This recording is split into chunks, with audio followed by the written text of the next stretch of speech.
And make it again, Tira, in. Great, great. That's a good girl. Tira, stay. Hey, sit. Tira, sit. Oh, Tira, great, great. Tira, great, great. Yes. Oh. Tira, sit. Ah. Tira, ah. No, sit. Ah. Tira, ah. Sit. Sit. Tira, sit. Ah, ah, ah. Ah, ah, ah. Tira. Tira, come. Tira, come. Tira, stay. Hey, that's baby. Ah, no biting. No biting. Come. When your baby, Tira, come. Tira, come.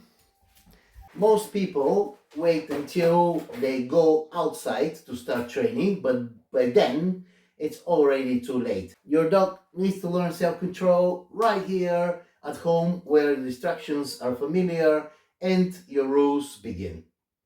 Teaching your dog place and stay inside builds calmness. It teaches them just because I'm excited doesn't mean I move. We're building discipline, not just reactions. This also includes thresholds, doors, crates, gates. Your dog should wait until you say it's okay. Why? Because rushing out can be dangerous for you, your dog, and even the people outside. The rule is simple. You lead, they follow. And yes, the crate is a part of this too. Crate training isn't just about confinement, it's about giving your puppy a safe space they actually enjoy. A calm, positive association with the crate builds trust, independence, and emotional control. When your puppy learns to enter the crate on their own, they see it as a den, not as punishment. It also gives you peace of mind. When you're busy cooking or working, your puppy has a safe, secure place to be, just as a real baby. It limits destructive behavior, it helps with housebreaking, it encourages rest and self-regulation during the day. But it all starts with one thing: training the puppy to want to go in the crate calmly, voluntarily, without stress. No dragging, no yelling, just calm leadership and clear structure. So to start your indoor training, one thing you should be able to do is have like a long leash. This is very thin, but it's enough to control. That has the end cut. Mine is not as long, but my space is limited here. That has the end cut so they can't snag on anything, and have it constantly clipped on the puppy, either on the collar, on a harness. So in that way, whilst it's moving around, and if you decide that the puppy is doing something wrong, you can easily grab the leash and control the leash and control its movement. That's very important. Obviously, have, as usual, always some treats, either in a pouch or in a pocket. Mainly that will be the kibble. That's part of their diet, the daily diet, so that we don't overfeed them with those fat extra treats. And of course, either you can have a marker, or you can use the words like yes, yes, or I prefer just a marker as a click that marks that reward will follow. So the next thing I want to show you is how to create a safe space and a safe crate that controls the environment. So very important to control the environment of your dog, outdoors or indoors. And so whether you're going to use doors or gates or crates, so that the dog, the space where the puppy is controlled, so it doesn't roam out freely unless you want it to do so. So I've been having Tira, our dog, in one of my bedrooms here inside her crate for a while, so she's eager really to come outside. And as you can see, it's partially covered with blankets, so it's not fully blind. She's not fully blind, she can see still and poke her nose out if she's nosy and wants to see towards the bedroom or the living room. But they do love this kind of a den area. And so what we do is, when she's ready to go out, what I've done is I've given her some bones to chew, and so she's not completely like without doing anything. She's controlling her, her anxiety like that, and it gives them something to do. But one thing we don't do is give them toys unless it's a chew toy, without the access, because toys are a learning activity. So now what we're gonna do is I will clip first of all the end of this leash, the indoor training leash here, and we would not permit her. I will not permit her to go out. One second. Who's a good girl? Okay, so now what we do is I have the leash clip. I'm gonna say, sit down. Good girl, good girl. Tira, out. Good girl. That's a good girl. That's a very good girl.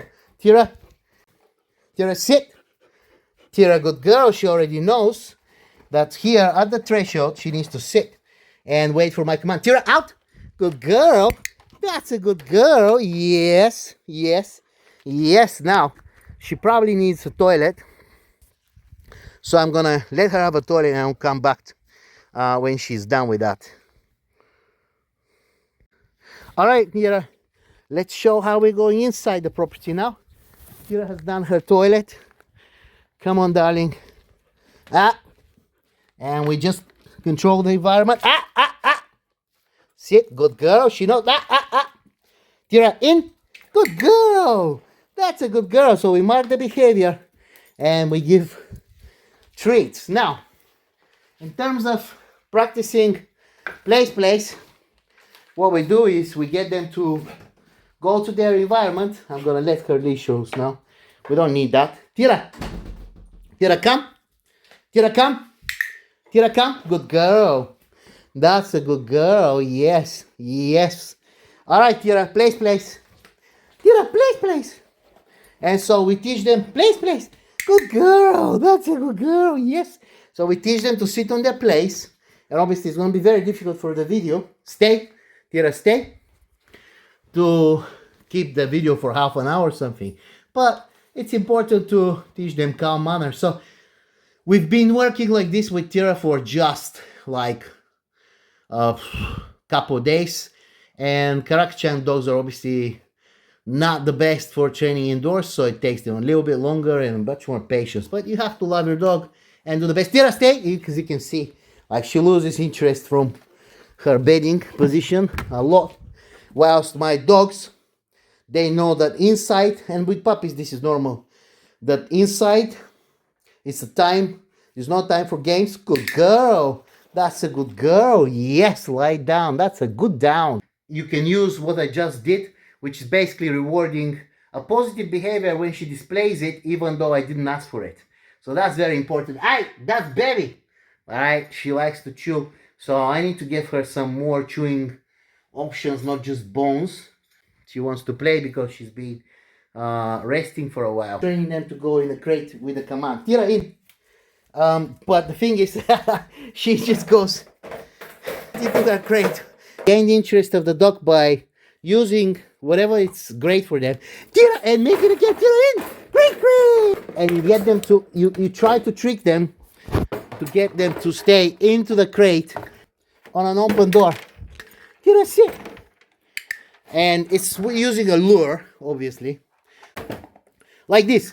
Good girl. That's a good crate. That's a good crate. Yes, such a good crate. Tira, stay. Tira, stay. Yeah.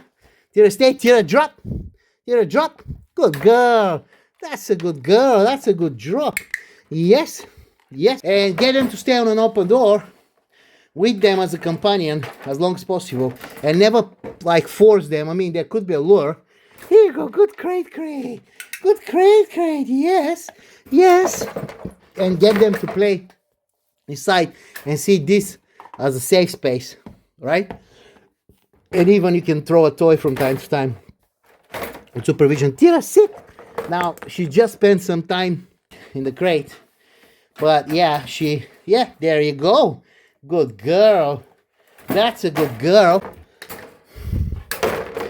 Tira, sit. Good girl. And we make it as a game.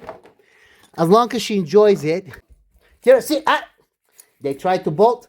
That's why we use this long leash to control them. Good girl. Tira, out. Good girl. That's a good girl. And that's why we use this long leash in the house. Tira, sit. Sit. Tira, sit. Good girl. Tira, out. Good girl. That's a good girl. She enjoys her bone more than the reward right now. Why is it important to have training indoors with the thresholds? And not just indoors, any threshold. So anything that's a gate, that's a narrow opening through bushes, that's on the edge of a field, a forest, beginning of a forest, trail, starting as a trail, the door, outside door, gates, rooms, crates, especially for a puppy, for a dog to learn that it needs permission, and that's part of the obedience program, not just for getting in and out of the crate, but also getting outdoors, just bolting through the door and you losing it, or bolting through a narrow path through some bushes and you losing it. So it's very important to have this in their mind, that the threshold is something that they should ask permission. Now, obviously, when you're outdoors and they see a rabbit, that's going to be a different story. But nevertheless, when they have the threshold, and if you shout for the dog to come back and you recall them before that threshold, before that disappearing in the forest or in behind that turning, that's a threshold that's built in their mind already, that they will think twice before they just disappear through the threshold. They will turn at least when you call their name and check for your permission. So if you recall them, that says clearly no. And if you tell them that's a free dog or whatever, or you don't pay attention, then they will just go.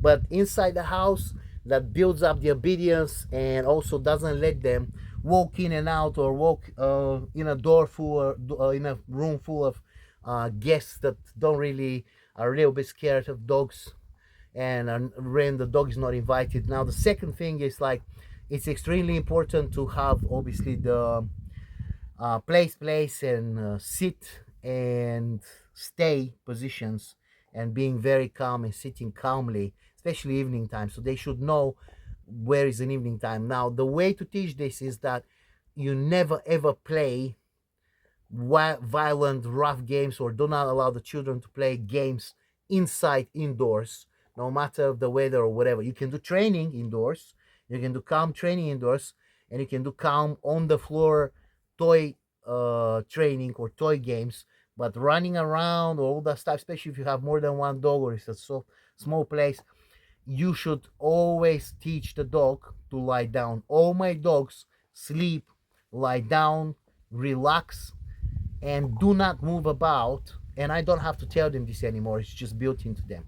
But in order to achieve this, you need a crate first, or you need a pen. Now, for a strong dog like Tira, I can't afford a pen. The pen should just rip through it, like a small pen that I used to use for babies, that I used to use for my other two dogs. But and I still use the crate, but a crate is obviously the only option because it's strong enough. But also the crate is used indoors, because when you're teaching housebreaking and you keep them inside overnight, they would rarely soil in there. And obviously your job is to make sure that they don't spend more than a couple hours or a few hours in the crate. And if it's in the overnight that they've been to toilet, and that you've controlled their water, and that you fed them early enough and you gave them early enough water for that.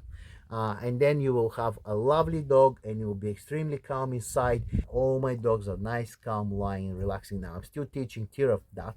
Obviously that will take some time with her, but my other dogs are just sitting there, lying down and chilling. And for that, one other thing is important, is that you waste the energy of the dog earlier in the daytime, especially just before bedtime. Actually, here, let me show you, just demonstrate right now. They just came, they're excited a little bit. Place. And they just go in the place. I allow my Tor, which is my older dog, to just choose his own place, even though he has his own bed. And generally, okay, she wants to drink some water. That's fine. That's fine if they want to drink a little bit of water. We can't limit the water. But you can see that as soon as they're in the house, they just sit on one spot and just chill. There's nothing else that they want to do here. They don't want to run around. They don't want to jump on the furniture. They don't want to chew. They don't want to play. They want to play, they go outside. Place. Good girl. That's a good girl. There we go. Now settling down, and we're calming, and we're just going to stay in there until it's time to go out for a dinner, or somebody calls us. Isn't that right, buddies? Yeah, that's right. And so we're still to teach Tira the same. So remember, indoor training is where leadership begins. Start with place, practice stay, control thresholds, and you'll see the difference outside too. Follow for more training tips, and if you want to work with me in person, check the links below. Now, if you want to find out how to start training your puppy outdoors as well, check this video next.